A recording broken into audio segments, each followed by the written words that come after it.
करते हैं। दिनशो रानी जी हमारे साथ जुड़े हैं, उनसे बात करते हैं। हीलियोस इंडिया के सीईओ हैं वो। दिनशो जी, good morning.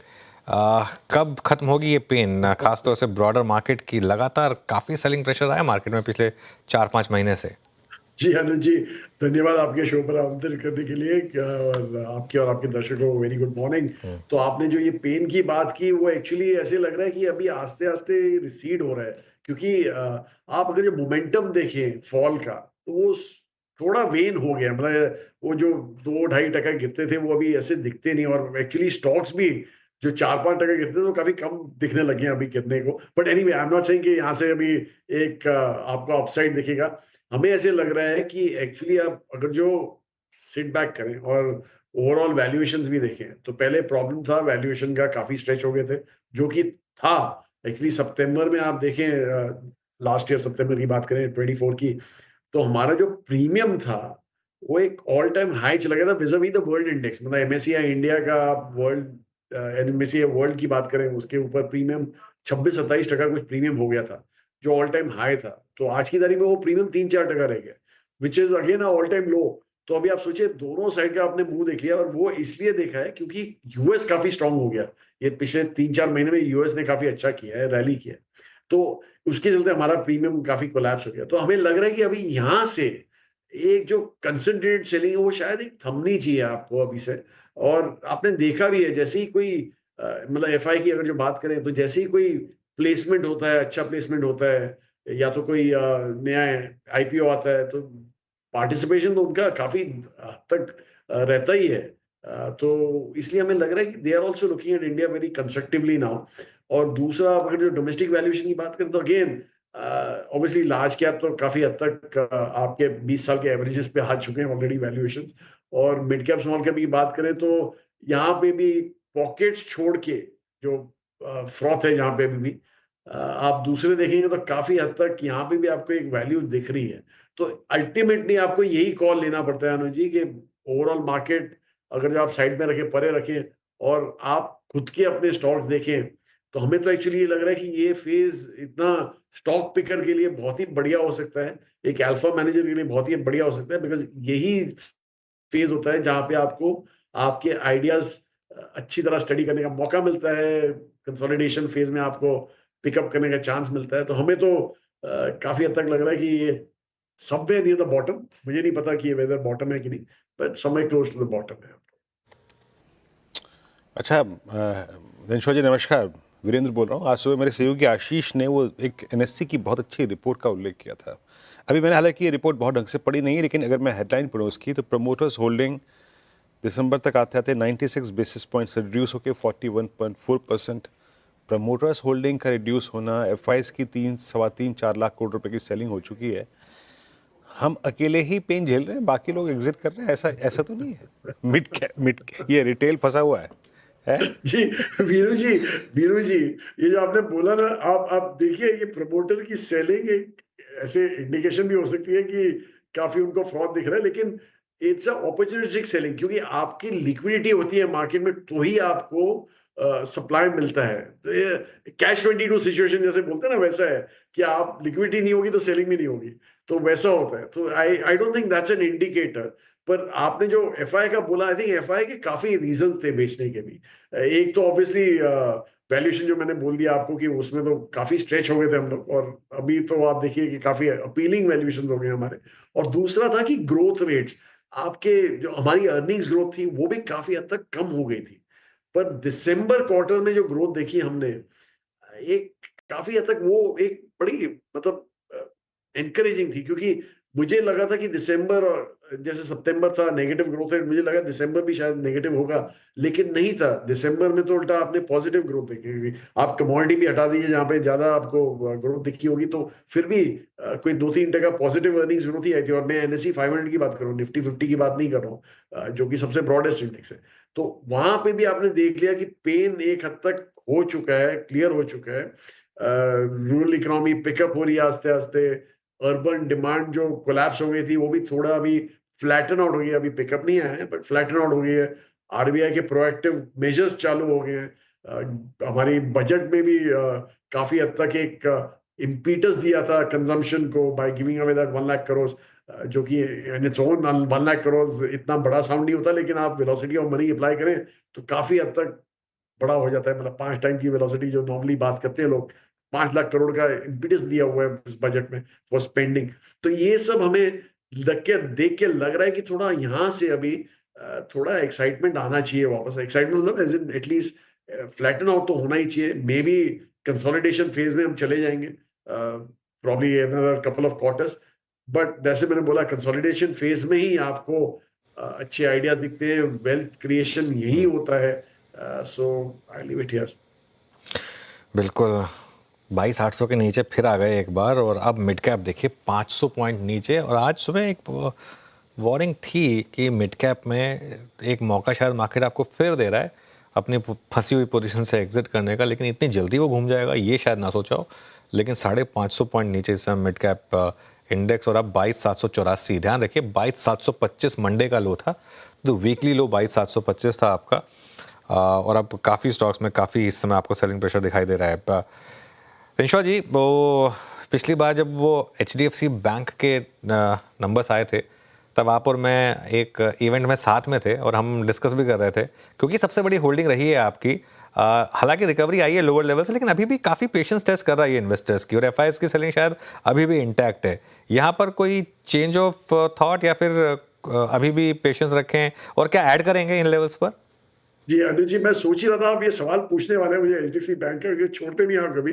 But anyway, having said that, तो अनुज जी एक्चुअली आप देखिए FI की सबसे largest exposure, I mean actually FI की जो ओवरऑल एक्सपोजर, मैं उसी दिन नंबर देख रहा था, $940 बिलियन के अभी एक्सपोजर $780 बिलियन हो गए ओवरऑल इंडिया की बात करें। और उसमें से सबसे सिंगल लार्जेस्ट होल्डिंग उनकी HDFC बैंक है। ये एक्सपोजर में आई थिंक $56 बिलियन के आसपास कुछ शायद नंबर देखा था मैंने, 55-56 के। तो आप जब ये सेलिंग करते हैं, आई थिंक इनको ये सबसे ज्यादा लिक्विड दिखता है। वैल्यूएशन के हिसाब से तो काफी हद तक अभी ये, और कितना आप इसको मारेंगे कि काफी डिस्काउंट पे आ गया on historic valuations. Even looking at HDFC, मतलब अगर मर्जर की बात करें जो पहले हुआ था, तो उसके हिसाब से हमें लगता नहीं। अभी यहाँ पे पेशेंस ही आपको रखना पड़ेगा, क्योंकि एक्चुअली अगर जो बैंकिंग सेक्टर में हम तो बहुत बुलिश है बैंकिंग सेक्टर में, तो ये तो ऑब्वियसली उसका एक बेलवेदर स्टॉक है। और बैंकिंग सेक्टर चला तो this will be the biggest performer for us. So that's why हम रुके हुए हैं, हम बैठे हुए हैं यहाँ पे। ऐड नहीं कर रहे हैं, ना ही डिडक्ट कर रहे हैं, बट बैठे हुए हैं। अच्छा, ये दिनशा जी, ये ऑटो से डर लग रहा है क्या अब आपको? ये जिस प्रकार की हम EV पॉलिसी की बात कर रहे हैं सुबह से, और जो टैरिफ रेट्स मेंशन है उसमें, क्या ये थोड़ा सा भयभीत कर रहा है आपको? क्योंकि पिछले साल भर से हमने उन्हीं स्टॉक्स को ज़्यादा इंपॉर्टेंस दी है, और इवन ये हमारे प्राइस बिहेवियर में था इंक्लूडेड। TVS को EV के चलते अगर आप देखें, काफ़ी आपने टू व्हीलर स्पेस में प्रीमियम दिया, वैल्यूएशंस आपने M&M को दिया, आपने टाटा मोटर्स को दिया। सडनली ये डेवलपमेंट आपको लग कैसा रहा है ऑटो के लिए? जी एक्चुअली वीरू जी, सबसे सबसे बड़ा इम्पैक्ट अगर जो इंडियन टैरिफ्स हमारे कम हो जाते हैं तो ऑटो स्पेस को ही है, और किसी और को नहीं है। एक्चुअली हमें तो पहले से ही हमारे जो इन्वेस्टर्स थे उनको कॉशन कर रहे थे कि आप ऑटोज मत लीजिए। हमारे तो पोर्टफोलियो में कभी था भी नहीं ऑटोज, शायद एक आध स्टॉक होगा तो होगा, लेकिन ये PV वाले तो थे, पैसेंजर व्हीकल वाले तो बिल्कुल नहीं थे हमारे, क्योंकि हमें बहुत क्लैरिटी थी कि यहाँ पे एक EV का ओवरहैंग है। फॉर्चुनेटली ये जो प्लेयर्स थे सारे इंसुलेटेड थे फ्रॉम ग्लोबल कंपटीशन, बिकॉज हमारे टैरिफ्स इतने हाई थे। तो अभी ये टैरिफ्स अगर जो आप रिड्यूस करने वाले हैं, तो ऑब्वियसली एक सवाल जो होते हैं कि US के लिए अगर अकेले थोड़ी ना रिड्यूस करेंगे, आप पूरी दुनिया के लिए करना पड़ेगा, नहीं तो WTO में आपका फ्लैग ऑफ हो जाएगा। तो you can't be selective in your tariffs. तो इसलिए मुझे लग रहा है कि टेस्ला से ज्यादा चाइनीज कंपटीशन ज्यादा हर्ट करेगा हमें। एंड फ्रैंकली आप ग्रोथ देखिए हमारे ऑटो स्पेस में, सिर्फ प्रीमियम में थी, एंट्री लेवल में तो ग्रोथ रेट्स थी नहीं यहाँ पे। In fact if anything entry level flattish ही था मोरलेस, व्हीकल्स की बात करें तो प्रीमियम सेगमेंट में यहाँ पे, प्रीमियम मतलब I am talking about SUVs वगैरह, वो सब में ज्यादा ग्रोथ रेट दिखती थी आपको। तो यहाँ पे मुझे लग रहा है कि एक पेन पॉइंट बहुत ही बड़ा है। और ऑब्वियसली जो इतने प्रीमियम वैल्यूएशन चले गए थे हमारे auto, in fact all time high valuation पे घूम रहे थे, आई थिंक वो तो करेक्ट करने ही वाले हैं एंड हमारे पास तो है नहीं, और इनफैक्ट हमारे लॉन्ग शॉर्ट फंड में तो हम शॉर्ट है ये सब स्पेस में। हम सिंस हम बात कर रहे हैं ट्रम्प टेंट्रम्स की, तो आईटी और फार्मा को कैसे देखें? ये दो इंडेक्स, ये दो सेक्टर्स थे जिन्होंने पिछले साल सबसे ज़्यादा रिटर्न्स जनरेट करे थे, लेकिन इस साल सबसे ज़्यादा अब तक जो प्रेशर आ रहा है वो इन्हीं सेक्टर्स पर आ रहा है सेलेक्टिवली।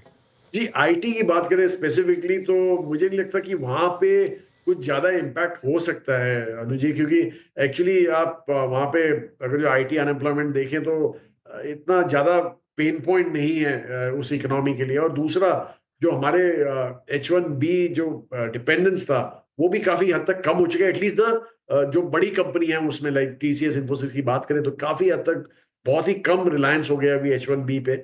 और उनके लोकल आउटफिट्स आप देखिए यूएस में, सबने अपने अपने सेंटर्स खड़े कर दिए वहां पे। तो वहां पे देखिए तो 70% जो उनका, if I remember the figure right, 70% जो उनके वो थे लोकल जो एम्प्लॉइज थे वहां पे, आर लोकल एम्प्लॉइज, मतलब यूएस सिटीजन हैं। और उसमें भी इंडियन शायद काफी हद तक, जो 30% था वो इंडियन नहीं थे, उसमें भी मिक्स था। मेक्सिकन थे, हिस्पैनिक्स थे, लेटिनोस थे, ये सब मिक्स था पूरा।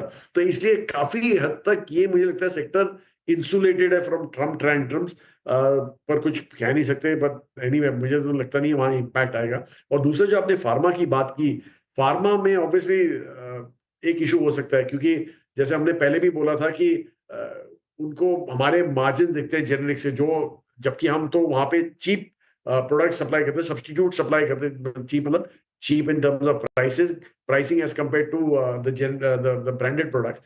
पर उनको मार्जिन हमारे खटकते थे, क्योंकि आप जेनेरिक्स से सप्लाई कर रहे हैं लेकिन आपके 40-45% मार्जिन बन रहे हो जेनेरिक्स में, तो ऑब्वियस है कि वो उसको टारगेट करेंगे ही करेंगे। इसलिए हमें लग रहा है कि वहां पे थोड़ा पेन पॉइंट अभी भी है, बाकी है, स्पेशली जो यूएस फोकस कंपनीज हैं, जो प्योर जेनेरिक प्लेस हैं यूएस की। इसीलिए आप हमारा पोर्टफोलियो देखें तो हमारे पास फार्मा में बहुत ही चंद चुनिंदा नाम है, और वो भी मेनली सीडीएमओ प्ले है या तो डोमेस्टिक प्लेस हैं वैसे करके। तो I think that is where you need to focus, क्योंकि एक बार सर्टेनिटी आती है तभी आप देख सकते हो उस सेक्टर को।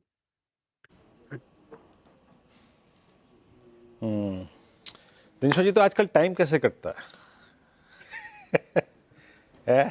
जी, आजकल आजकल टाइम मेरा तो कट रहा है, क्योंकि हम हमारा मिड कैप फंड मार्केटिंग कर रहे हैं अभी, क्योंकि हमारा लॉन्च चालू हो गया है। और हमें एक्चुअली वीरू जी, हमें ये प्रॉब्ली 6 महीना पहले हमें अप्रूवल मिला था, लेकिन हमारी हिम्मत नहीं थी उस समय लॉन्च करने की। जबकि हमारे सेल्स वाले को यही बोल रहा था कि पैसे शायद ज्यादा मिल जाते उस समय। लेकिन हमें अभी कोई चिंता नहीं है यहाँ पे, उल्टा हमें लग रहा है कि यही मौका है जब आप, एक्चुअली हमारा mid cap fund regulator allows a leeway of 35% beyond mid caps. तो हम उसमें फंड में, it is going to be a pure small mid cap fund. तो इसलिए हमें बहुत क्लैरिटी है कि यही लेवल होते हैं जहां पे आपको अपने स्टॉक आइडेंटिफाई करके बैठना पड़ता है। और you can, I mean may be, जैसे मैंने बोला, टाइम करेक्शन होगा तो होगा। हमें नहीं लगता कि यहाँ से ज्यादा गिर सकता है बाजार, यहाँ से एक नीचा रिएक्शन वगैरह हो सकता है, लेकिन वेल्थ क्रिएशन इसी लेवल पे हो सकती है। माने यही फेज होता है जब आप रियल वेल्थ क्रिएशन क्रिएट कर सकते हो अपने इन्वेस्टर्स के लिए। बिल्कुल, बखूबी आपने बात कही। चलिए, तो जब अगली बार आप आएंगे तो आपके इस मिड कैप फंड पे बात भी करेंगे सर, खुल के। और धन्यवाद। मेरा बहुत बहुत शुक्रिया इस चर्चा में शामिल होने के लिए। Have a nice weekend sir.